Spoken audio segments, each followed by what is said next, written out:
All right, everybody, it is late, but we just wrapped day 2 of the Enrollify podcast Roadshow.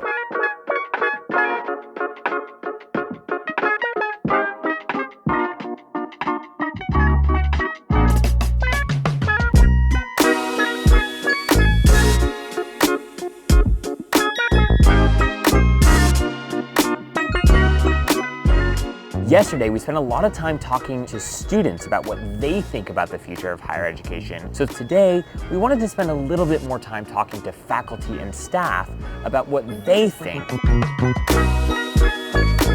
Today, we're finally going to be doing some podcast interviews. We're on our way to SNHU right now, where we'll be sitting down with their team to discuss the future of higher education recruitment, higher education marketing, and then we're going to be bouncing on over to University of New Hampshire, where we'll sit down with their team to understand some really innovative things that they're doing on the programming front. So we sat down with Tim Whittam, who is an Associate Vice President of Admissions at SNHU, and we talked with Tim about a lot of the progressive moves that SNHU is making around college affordability. SNHU has decided to stop playing the tuition discounting game and start consolidating a lot of the redundancy that existed with some of their units in order to be able to pass along more savings to college students. This has enabled them to deliver the same amazing educational experience at literally half the cost. We also talked about how the future of college education will look a little bit more like a buffet. Students will have control over the kinds of courses that they take and the way in which they take those courses. So for example, a student could start a course full-time in person in the fall, and then come the spring, they could opt in for a fully online experience. And maybe the fall after that, they opt in for a hybrid experience. The institutions that don't adapt to the flexible and adaptive nature that students of the future, really students now, crave, are the institutions that are going to be left behind. After SNHU, we drove to University of New Hampshire. We sat down with Dr. Neil Nyman, who is the director of the Business in Practice program at UNH. Neil and I talked a lot about experiential learning and how experiential learning has become this marketing slogan, this unique value proposition that every college and university touts that they have. But there's a lot of problems with experiential learning. Most schools actually outsource experiential learning and require that students get semester-long internships in their senior year. Now, the problem with this is that most of the time, these internships kind of suck. They're kind of lackluster.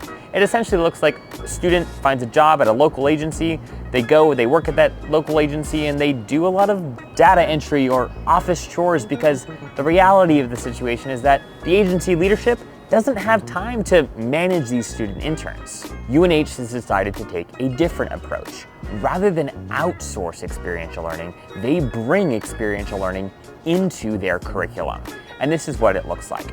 UNH goes and finds leading practitioners in this space and talks with them about the things that they're interested in, the things that they're learning, the things that they think the future of business will be concerned with.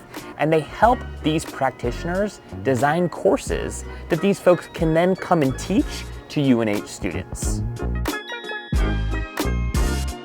All right, so this is where things get exciting. One of the things that we learned during our conversations at UNH was that they recently partnered with HubSpot to help create a student-run digital agency. So this student-run digital marketing agency is called Voice Z Digital, Z as in Gen Z, and it employs students at UNH. Now these students, they work with real clients in the New England area. How cool is that? Actual students getting to work in an actual agency while earning college credit and getting paid. It doesn't get better than that, folks. And last, but certainly not least, we spent more time today interviewing students at UNH and SNHU. And here are 2 interesting insights that we learned. Insight number 1 is that students would actually be more likely to enroll in, and in some cases, more likely to pay more for a program that enabled them to have experiential learning opportunities from freshman all the way through senior year. And insight number 2, a student talked with us about how she wishes you could basically approach college however you wanted. Imagine being able to select the courses that you're interested in, select the courses that you want to take that compel you, and then at the end of 4 or 5 years, have a major that is a little bit more custom and crafted around the things that you're interested in, the courses that you actually took. So for example, if you're interested in marketing and statistics and creative writing, maybe you graduate with a degree something along the lines of branding and communications analytics. So for her, what she would be interested in and what she thinks the future of higher education should be is much more specific majors. Rather than graduating with a business and administration or a bachelor's in business analytics, she wants something a little bit more flexible and a little bit more custom that revolve around her interests. All right, folks, we are exhausted. It's been an incredibly long day, but we're excited because what we're actually uncovering, right, in these conversations, in these interviews is what people think about the future of higher education. And our hope is that you can take some of these learnings and start conversations in your own context that might inspire you to think a little bit differently about how to recruit the next generations of students. All right, everybody, signing off for now. Take care. We'll see you tomorrow.